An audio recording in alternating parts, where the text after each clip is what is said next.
Kumodi TV, man, back with another one. Right now, we're going to get into how Trump is calling out China, saying this whole Venezuela operation does not open up the doors for China to make a move on Taiwan or do what they want to do in their region, in their part of the world, which is kind of absurd if you think about it, because this operation in Venezuela opens up the floodgates for people to be like, well, you're a hypocrite. We said you're a hypocrite, not just Trump, but America.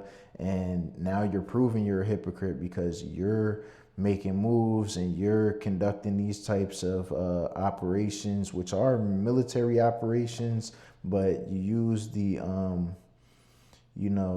law enforcement angle to try and cover that up legally, I guess, so you don't have to notify Congress or say anything with them. You use the warrant Maduro had out for his arrest, which was he was indicted in 2020, so 6 years of an indictment with no arrest or no attempt to make an arrest, and then all of a sudden you just watch him for the past couple months and you're able to grab him this easily. It should have been sooner if it was such a concern, right? But it's a concern now, probably for a multitude of reasons. One of the big reasons being, they want to make a move on Iran. Not just America, but Israel wants that move to be made on Iran. And Venezuela has the biggest oil reserves on earth. And if you make any move on Iran, they're likely going to shut down the Strait of Hormuz, and that is going to cause pandemonium in the oil industry. There's going to be a lot of countries not getting oil or not getting the same amount of oil they once were. So, yeah, there's just a couple of different things of why this is a problem. And then also, yeah, Russia and Ukraine, this totally justifies what Putin ordered and what Russia is doing, Trump is going to say that, Taiwan isn't pushing drugs or gangs into China, which, you don't know what they're pushing into China, honestly. But what about Ukraine? There was Ukrainians killing ethnic Russians in Ukraine, and there was, injustices happening. So what does that sounds like it justifies Putin's actions to me. That seems like an even more just reason, because it's not like people were getting killed, like Americans weren't getting killed in Venezuela and we moved in. And we certainly weren't getting fentanyl from Venezuela. That comes from Mexico, and it's a Chinese operation. And you can go look at the indictment. There's not a single mention of fentanyl, but Trump was saying it for months and months and months, maybe even up to a year now. Like, oh, fentanyl, fentanyl, fentanyl. There, not a single word mentioned about fentanyl in the indictment. It's only cocaine trafficking, because that's what comes out of Venezuela. Fentanyl is a Mexico thing, which is a Chinese operation. We're the only country that has a fentanyl problem.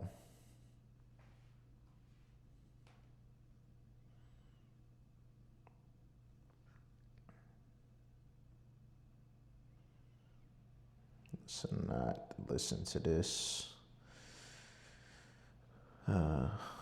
Man, world is getting spooky right now.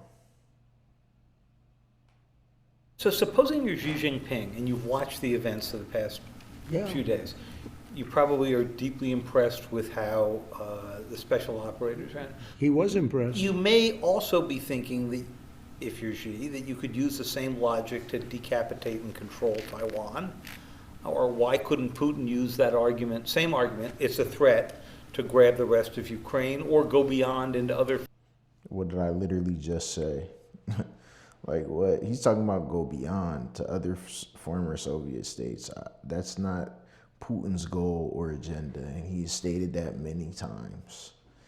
He has a problem with NATO extending their borders, NATO being so friendly with Ukraine, the injustices that Ukraine is committing against ethnic Russian people, you know, this is what the problems are. Former Soviet states. Have you created a precedent that you may come to regret later on? No, because this was a real threat. You didn't have people pouring into China. You didn't have drugs pouring into China. You didn't have all of the bad things that we've had. You didn't have the jails of Taiwan opened up and the people pouring into China. There aren't that many people in the jails.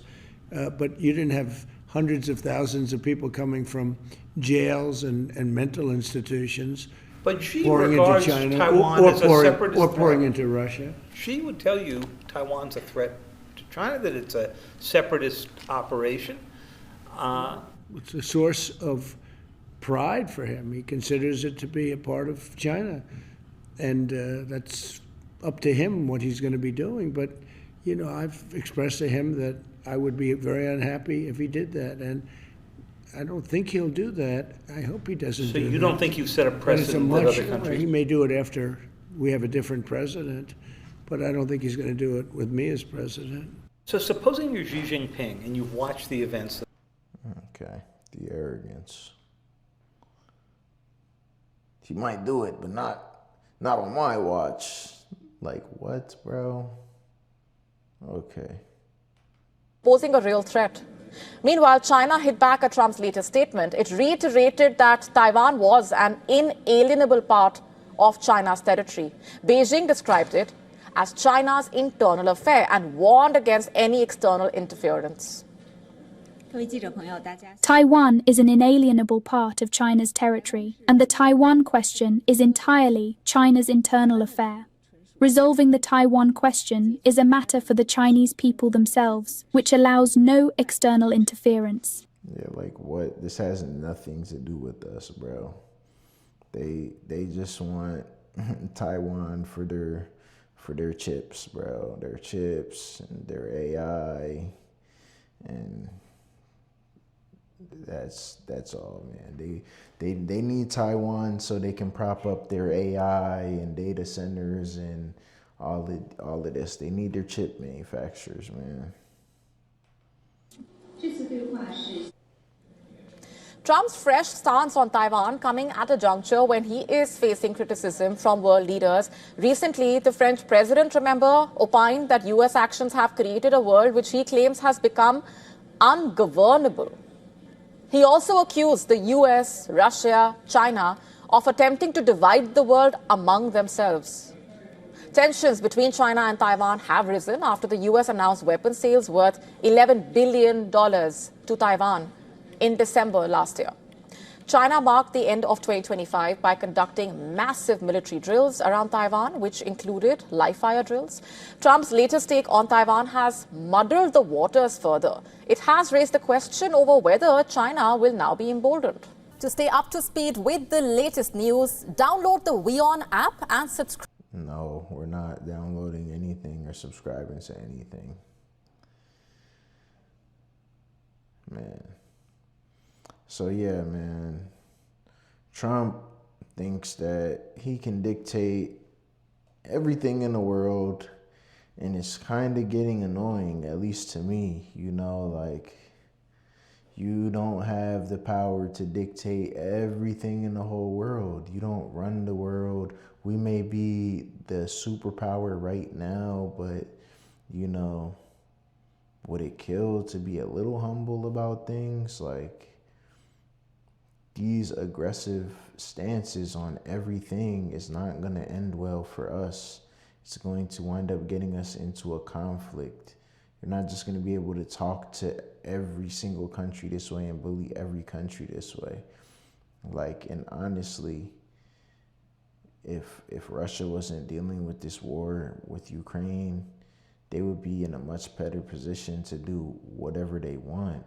And if Russia's in a better position and they're allies with China, and those are both our adversaries, who's our ally? Israel? We don't even have a formal alliance with them on paper. So I don't know what this is or what's going on or what's going to happen. Hopefully, this isn't laying the bricks for World War III. It's been slowly looking like that for a couple years now. I mean, I know people have been saying it for years, but everything doesn't happen overnight. We've been in Cold War II for a little while, you know. World War III could be around the corner. We don't know when that could come, but it is definitely Cold War II right now, and it's been that for quite a while now. It's also Opium War II in America right now. This is, in fact, an opium war. This is a Chinese operation that is being led in Mexico and Canada through the Mexican cartels and through Chinese organized crime. That's what it is. That's what's going on, if you didn't know. And that's all I have for this one, man. Kumo DTV everywhere. KumoCast on YouTube. Follow, like, comment, subscribe, share the video. I'm out.